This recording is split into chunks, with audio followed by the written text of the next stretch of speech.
Hello, welcome to this month's regulatory update. I'm Donna Cameron. I am part of Mitratech's Regulatory Operations Center.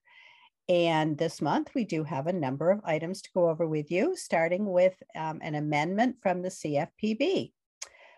Last time I told you about an announcement that the CFPB had made, letting us know that they intended to start examining non-bank financial companies if they made a determination that those companies may be engaging in behavior that was risky and posed a risk to consumers.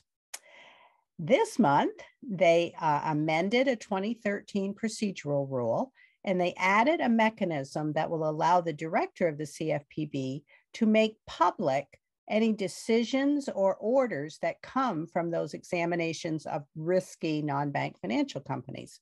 So they would actually publish the company's name and any decisions or orders that came around. This was effective immediately on April 29th, but they are accepting comments on it through May 31st. Also from the CFPB, we had an advisory opinion. This one is clarifying for us that the CFPB believes that Regulation B, which implements the Equal Credit Opportunity Act, protects people who not only submitted an application for a loan, but also protects them after the loan has closed and for the life of that loan. So even though the regulation says applicants for credit, it doesn't stop once they're no longer an applicant and they're actually a borrower. Reg B's protections are intended to follow through the life of the loan. So any action that you might take on a loan would be subject to Reg B's protection. This opinion was effective or will be immediately upon publication in the Federal Register, which has not yet happened. We also had the Federal Reserve, the FDIC, and the OCC finally come out with their CRA proposal.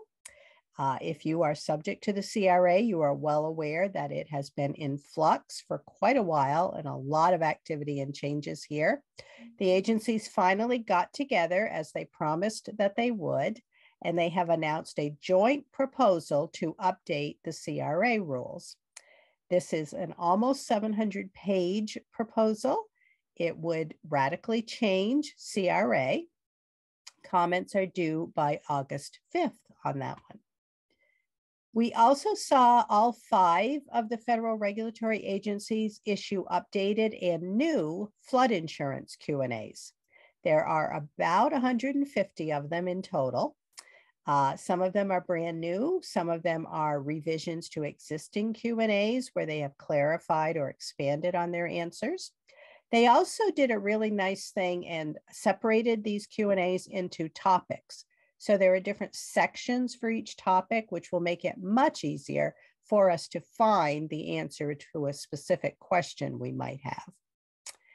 FinCEN renewed again a geographic targeting order that they had issued several years ago. This was the one that relates to title insurance companies when they are engaged in transactions to purchase residential real estate with cash, where there is no bank or credit union or financing involved. And in most cases, the purchase price has to be $300,000 or more.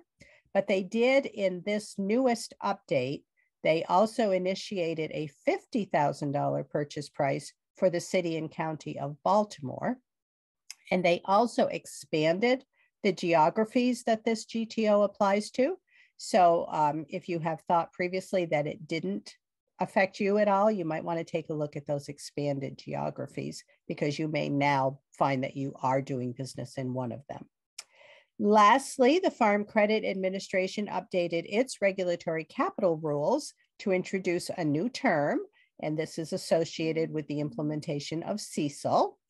The new term is Adjusted Allowances for Credit Losses, which they are abbreviating AACL, and it replaces the ALL term that we are all familiar with. And again, this has to do with implementing CECL. They also revised the definition of carrying value, and they also revised some disclosure requirements.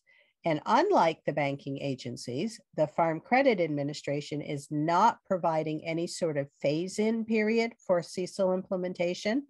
So on day one, you will fully implement CECL. And this update to the rules specifically says there is no transition period provided.